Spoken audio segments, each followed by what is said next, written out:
مقاصد اور ذرائع، ان میں فرق سمجھیں۔ مقصد اور ذریعہ، ان میں فرق سمجھیں۔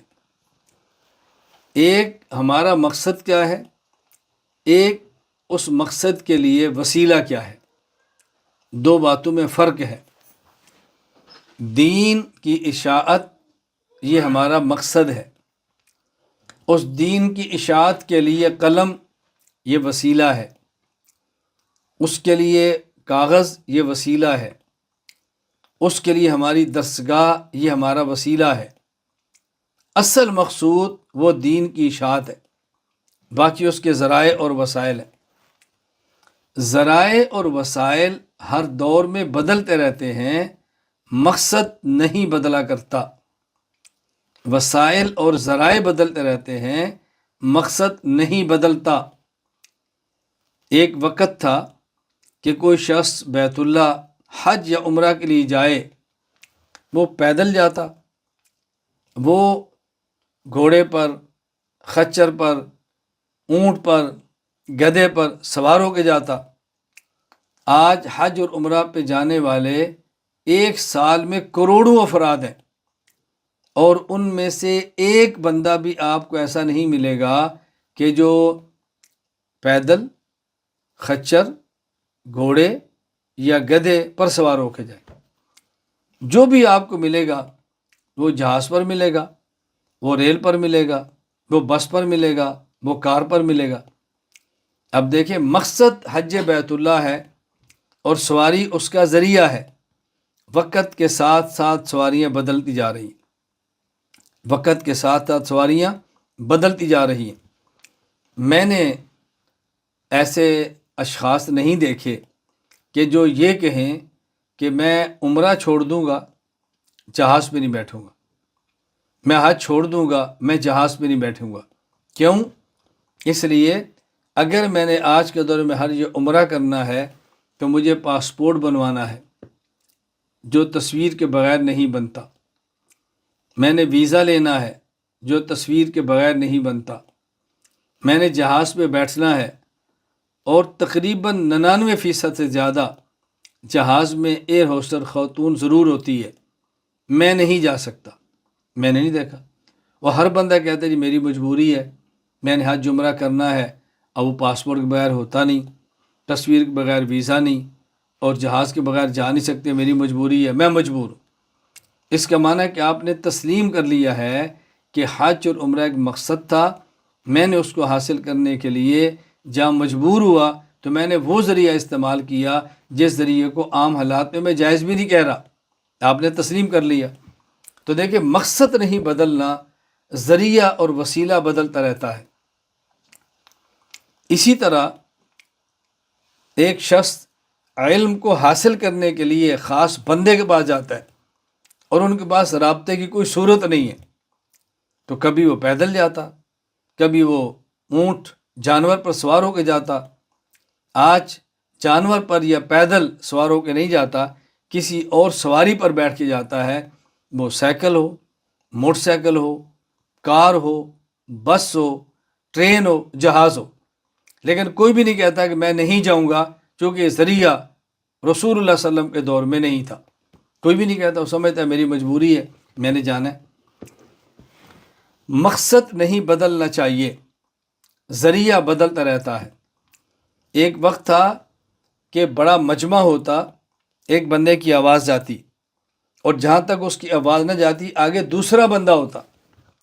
اگر آپ کو یہ بات عام نہ سمجھ آئے تو نماز تو آپ سمجھ سکتے ہیں، جہاں بڑی جماعتیں ہیں وہاں امام کے بعد مکبر بھی ہوتا ہے، لیکن آج لاؤڈ سپیکر ہوتا ہے تو مکبر نہیں ہوتے۔ تو لاؤڈ سپیکر اس مکبر کی ضرورت کو پورا کیا ہے، تو بغیر مکبر کے لوگ لاؤڈ سپیکر پر آواز آ رہی ہے اور نماز پڑھ رہے ہیں۔ مقصد کیا تھا؟ نماز۔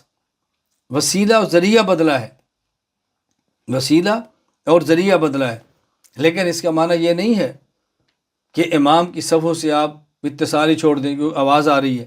نہ، امام کے پیچھے صف کا ہونا ضروری ہے، اس صف کا اس کے پیچھے ہونا ضروری ہے۔ اسے کہتے ہیں صفوف کا اتصال۔ اگر صف متصل نہ ہو اور آواز چلی جائے، وہ اگر امام کی آواز پہنچے اور صف متصل نہ اور مسجد نہ ہو تب بھی نماز نہیں ہوتی، اور اگر امام کے علاوہ لاؤڈ سپیکر کی آواز پہنچے اور صف متصل نہ اور مسجد سے باہر ہوں تب بھی نماز نہیں ہوتی۔ ایک یہ کہ مسجد بہت بڑی ہے، امام آگے ہے، مختلف 10 صفوں کے بعد کھڑا ہوا ہے، یہ مکروہ تو ہے لیکن نماز ہو جائے گی۔ اور ایک یہ کہ مسجد سے باہر کھڑا ہوا ہے، امام اور مقتدی کے درمیان بہت فاصلہ ہے، تو اس کی نماز نہیں ہوتی۔ آج بہت ساری جگہوں پر دیکھا جاتا ہے کہ لاؤڈ سپیکر کی آواز پہ لوگ نماز پڑھ رہتے ہیں، تو میں آپ عرض کروں، دیکھیں جہاں ذریعہ ناجائز ہو رہا ہے ہم کہہ رہے ہیں ناجائز ہے، جہاں ذریعے سے مقصد فوت ہو رہا ہے ہم کہتے ہیں ٹھیک نہیں ہے، جہاں مقصد فوت نہیں ہوتا اور ذریعے سے کام ہوتا ہے وہاں ٹھیک ہے۔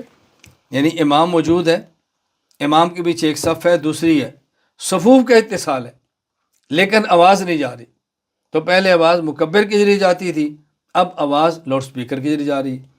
اور چونکہ جماعت میں صفوف کا اتصال شرط ہے، اگر صفوف کا اتصال نہیں ہو رہا اب آواز جا بھی رہی ہے تو نماز نہیں ہوگی، کیونکہ مقصد ہی فوت ہو گیا نا۔ مقصد تو نماز ہے اور باجماعت ہے، باجماعت کا معنی ہی صفوف میں اتصال ہے، اگر صفوف میں اتصال نہیں ہے تو یہ جماعت کون سی ہے؟ یہ تو انفرادی نماز ہے، آپ نے اس کو اکٹھے کا نام دے دیا ہے، یہ کون سی اجتماعی اکٹھی نماز ہوگی؟ مقصد اور وسیلہ ذریعہ اس میں فرق سمجھیں۔ اسی طرح دین کو بیان کرنا ہمارا مقصد ہے، اس کا ایک ذریعہ کتاب ہے، اس کا ایک ذریعہ زبان ہے، اس کا ایک ذریعہ آج کے دور میں انٹرنیٹ ہے، آج کے دور میں آن لائن ہے، یہ سب اس کے ذرائع ہیں۔ ذرائع ٹھیک استعمال کریں تو کوئی حرج کی بات نہیں ہے۔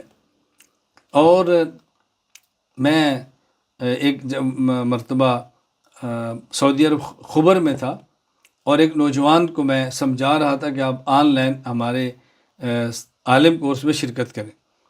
اس کا اشکال یہ تھا کہ نہیں، دین تو وہی ہے اور طریقہ بھی وہی ہے جو رسول اللہ صلی اللہ علیہ وسلم نے دیا، نہ دین بدل سکتا ہے نہ طریقہ بدل سکتا ہے۔ رسول اکرم صلی اللہ علیہ وسلم کا دین پڑھانے کا طریقہ آپ نے صحابہ کو پڑھایا، صحابہ رضی اللہ عنہم نے تابعین کو پڑھایا، تابعین علیہم الرحمہ نے اتباع تابعین کو پڑھایا، اتباع تابعین علیہم الرحمہ نے آگے لوگوں کو پڑھایا، یہی طرز ہے۔ تو دین نہیں بدلتا اور طریقہ دین بھی نہیں بدلتا۔ تو میں نے اسے پوچھا کہ خبر سے اگر حج عمرہ پر جانا ہو تو دین ہے؟ کہا جی دین ہے۔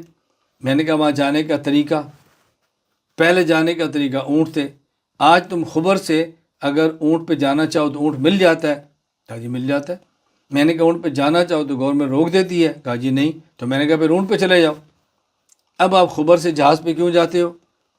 میں نے کہا بیٹا آج آپ نے خبر سے کعبہ تک جانے کے لیے آپ راستہ اختیار کرتے ہیں دمام، دمام سے جہاز، جہاز سے جدہ یا مدینہ، اس راستے میں لڑکیاں بھی آ رہی ہیں، اس راستے میں نامحرم بھی آ رہی ہیں، اور جو دین کے ساتھ طریقہ تعلیم میں دے رہا ہوں، میں اور آپ براہ راست آن لائن چل رہے ہیں، میں اور آپ کے درمیان کوئی لڑکی بھی نہیں ہے، آپ کی اہلیہ، آپ کی بہن، ہمارے یہاں خواتین سے بڑے درمیان میں مرد بھی کوئی نہیں ہے۔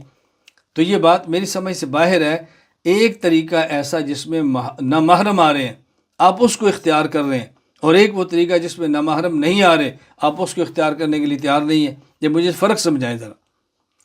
اب دیکھیں، نہ مانو کا علاج نہیں ہے، ضد کا علاج نہیں ہے، ہم نے تو بات سمجھانی ہے نا۔ اللہ تعالیٰ مجھے اور آپ کو بات سمجھانے اور سمجھنے کی توفیق عطا فرمائے۔ میں یہاں استنبول میں مسجد ہے، جامع مسجد چاملیجہ، بہت بڑی مسجد ہے، یہاں طیب اردغان نے بنائی ہے۔ تو میں گیا، میرے ساتھ ایک نوجوان تھا اور اس کے پاس کیمرہ تھا، آگے میں کچھ احباب مل گئے، تو ان نے ملتے ہی پہلے اچھی خاصی گفتگو کیمرے پر کی، اور پھر بعد میں کہا کہ مولانا معاف فرمائے، ہم تو ڈاکٹر ہیں اور دین میں لگے ہیں اور اللہ تعالیٰ کو ہمیشہ معاف فرمائے۔ میں نے کہا جو آپ نے تقریر کرنی تھی کر لی، اب آپ نے پیچھے کیا چھوڑا؟ آپ شروع میں کہتے کہ ہم ڈاکٹر ہیں، مولانا صاحب آپ عالم میں مسائل بسائیں، جو آپ کے ذہن میں باتیں تھی آپ نے کیا نہیں، وہ میڈیا پر رگڑا لگایا۔ تو میں نے پوچھا کہ آپ کہاں سے تشریف لائے ہیں؟ کہا جی ہندوستان تھے۔ میں نے کہا آپ کیوں آئے ہیں؟ کہا دین کا کام کرنے کے لیے۔ میں نے کہا کس پر بیٹھ کر آئے ہیں؟ کہا جہاز پر۔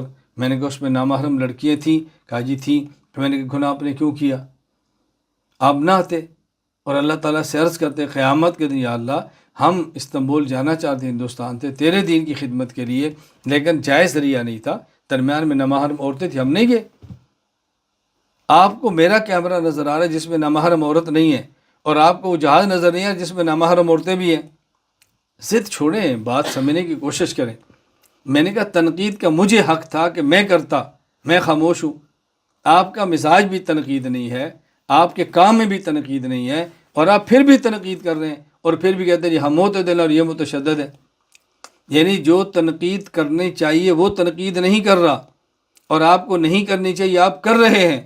آپ معتدل اور میں متشدد ہیں۔ اللہ کے لیے چھوڑیں ان باتوں کو، بات سمجھنے کی کوشش کریں۔ میں نے آپ کو عزت دی ہے، احترام دی ہے، آپ کو ملا ہوں، آئیں کھانا کھائیں، پانی پئیں۔ اللہ تعالیٰ مجھے بھی دین کی خدمت کی توفیق دے، اللہ آپ کو بھی دین کی خدمت کی توفیق عطا فرمائے۔ خیر، میں نے مختصر بات عرض کی ہے، مقصد اور وسیلہ، مقاصد اور وسائل میں فرق سمجھے۔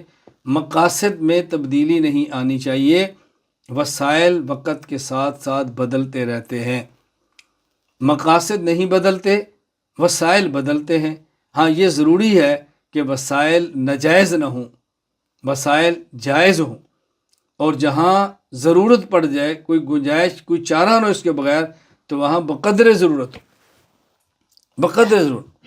مجھ سے بعض لوگ پوچھتے ہیں کہ کس حد تک ہم میڈیا کا استعمال کر سکتے ہیں، کس حد تک ہم ویڈیوز بنا سکتے ہیں۔ تو میں مختصر لفظوں میں جواب یہ دیتا ہوں کہ آپ بوقت ضرورت، بقدر ضرورت میڈیا استعمال کریں۔ بوقت ضرورت، بقدر ضرورت میڈیا استعمال کریں۔ بوقت ضرورت، بقدر ضرورت اپنی ویڈیو کو عام کریں۔ بس اس سے آسان ترین گفتگو میں کیا آپ کی خدمت میں عرض کروں۔ اللہ میں بات سمجھنے کی توفیق عطا فرمائے۔